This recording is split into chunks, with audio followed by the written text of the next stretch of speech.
Bodycam dosyalarına hoş geldiniz. Her yıl milyonlarca araç trafik kontrolü amacıyla durduruluyor. Bunlardan çoğu ceza yazılarak ya da küçük uyarılarla gönderiliyor. Fakat bazen işler tam da o şekilde ilerlemiyor. Bozuk bir stop lambası yüzünden başlayan trafik çevirmesi 6 polisin aynı anda ateş açtığı şiddetli bir çatışmaya dönüşebiliyor. 18 Şubat 2026 gecesi Kaliforniya'nın San Marcos şehrinde yaşanan bu olay da aynen bu şekilde başladı. Şerif yardımcısı Sean Davier, North Twin Oaks Valley yolu üzerinde devreye geziyordu. Dikkatini kırmızı renkli bir Hyundai Sonata çekti. Aracın sağ stop lambası çalışmıyordu. Yani teknik olarak sıradan bir trafik çevirmesiydi. Davier aracı kontrollü bir şekilde yol kenarına çektirdi. Hyundai'nin direksiyonunda 21 yaşında genç bir kadın vardı. Yolcu koltuğunda ise 33 yaşındaki Andre Rafael Mendez oturuyordu.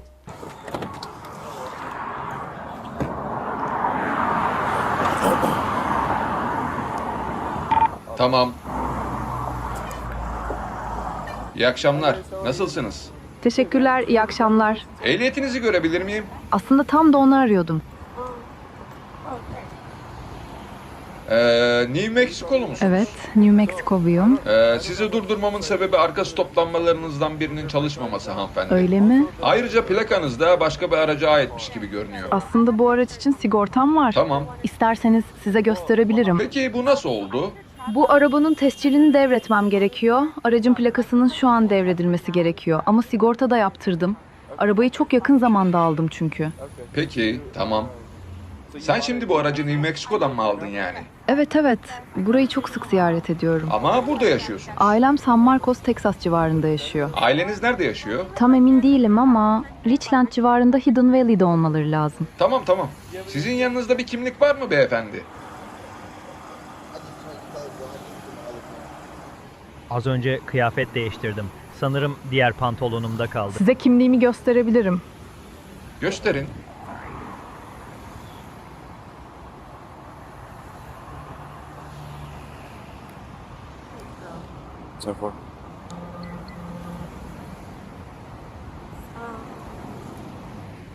İşte Sonata'nın araç sigortası burada.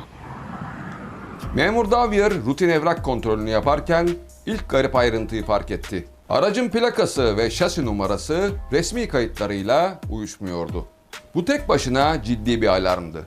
Ancak dikkatini çeken başka detaylar da vardı.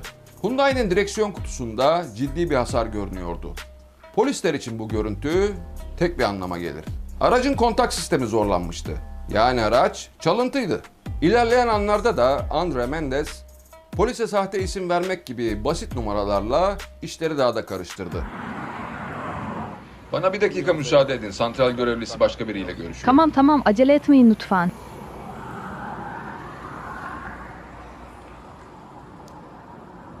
...91 kodlu montajın numarasını alabilir miyim? 5 Nora, Paul, Edward, Boy. 4 Adam, Charles, X-Ray, David, Henry. Bunu önce New Mexico'da kontrol edin. Teşekkürler efendim. Tamam.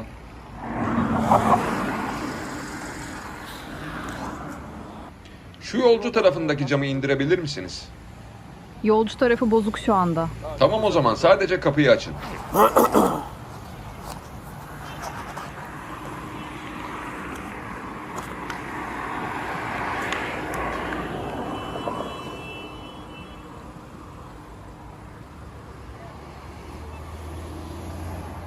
Şu kapıyı benim için açar mısın dostum? Cam otomatiği çalışıyor muydu? Ah evet, arka kapıdan bahsettiğinizi sanmıştım. Hayır, yolcu tarafı demiştim.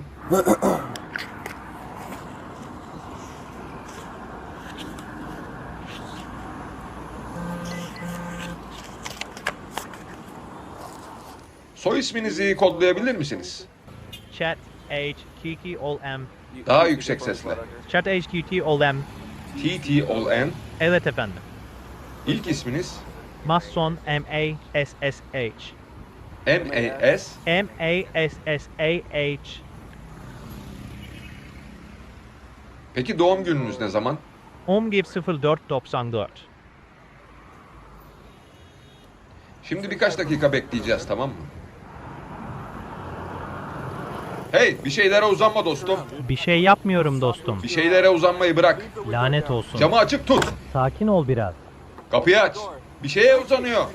Ellerini göster. Şu lanet ellerini göster. Şu camı kırabilir misin? Kapıyı aç. Hey, ona uzanma. One at gunpoint. Bir şeylere uzanmayı bırak lanet olası. Ellerini göster. Lanet olası ellerini göster. Silaha uzanma. Ellerini göster. Ona uzanma lanet herif. Hayır hayır hayır dur lütfen durun. Durun. Ellerini o lanet silahtan çek. O lanet silaha uzanma dostum. Hey, silahı bırak yoksa seni kafandan vururum. Silaha uzanıyor. Elini çek. Şu lanet olası silahtan elini çek.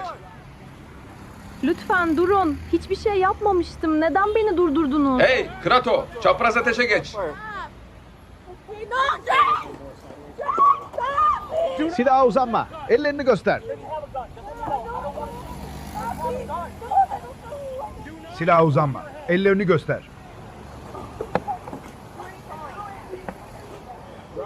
Şarjörü görebiliyorum dostum. Bej renkli bir silahı var. Tamam. Hey, şu camı kırabilir misin ha?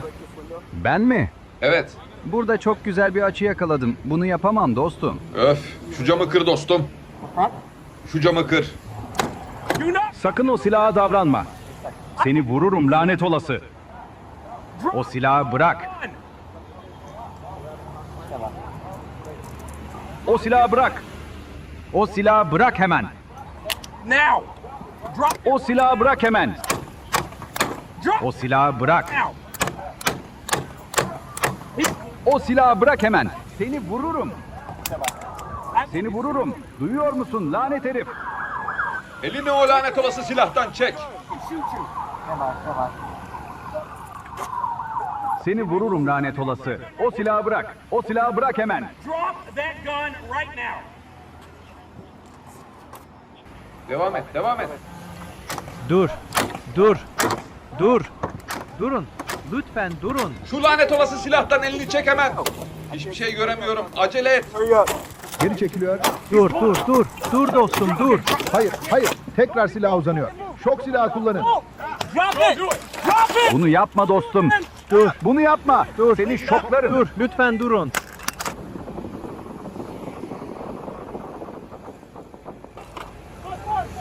Ateş açıldı. Ateş açıldı.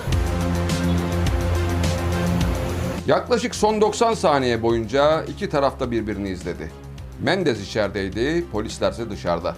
Sonunda polislerden biri müdahaleye karar verdi ve elindeki copla yolcu tarafının camını kırdı. Cam kırılır kırılmaz Andre Mendes silahını çekti ve polislerin üzerine ateş etti. 6 polis memuru da neredeyse aynı anda ateş etti ve kırmızı Hyundai saniyeler içerisinde adeta kevgire döndü. Çatışma sona erdiğinde Andre Mendes ağır yaralanmıştı. Polisler hemen ilk yardım uyguladı. Ancak yapılan tüm müdahaleye rağmen kurtarılamadı. Olaydaki hiçbir polis memuru ve direksiyondaki genç kadın yaralanmadı. Mendes'i o 90 saniyelik ölümcül sessizliğe gömen şey sadece çalıntı bir araçta yakalanma korkusu değildi. Mendes federal mahkemeler tarafından hali hazırda ağır suçlardan aranan bir firariydi. Üstelik polise o gece sahte bir isim vermiş, çalıntı olduğu düşünülen bir araçta ruhsatsız bir silahla yakalanmıştı. Tutuklandığı an demir parmaklıklar arkasında uzun yıllar yaşayacağını gayet iyi biliyordu. Polisin copuyla patlayan cam sesi ona özgürlüğünün bittiğini söylüyordu. Ve belki de Mendes teslim olmak yerine son bir kumar oynamayı seçti. Olayın ardından Mendes'in ailesi bir anma etkinliği düzenledi ve polisin aşırı güç kullandığını savundu. Ancak pek çok uzman ilk ateşi Mendes'in açması sebebiyle polislerin ceza alma ihtimalini çok düşük olarak görüyor. Kişisel görüşüm polislerin bu olayda gayet sabırlı ve kontrollü davrandıkları yönünde. Peki siz ne düşünüyorsunuz? Sizce polislerin bu olayda başka bir seçeneği var mıydı? Yoksa ilk ateş açıldıktan sonra polisin ölümcül güç kullanımı artık kaçınılmaz mıydı? Yorumlarda fikrinizi bekliyorum. Bodycam dosyalarına destek olmak için yorum yapmayı ve abone olmayı unutmayın. Buraya kadar izlediğiniz için çok teşekkürler.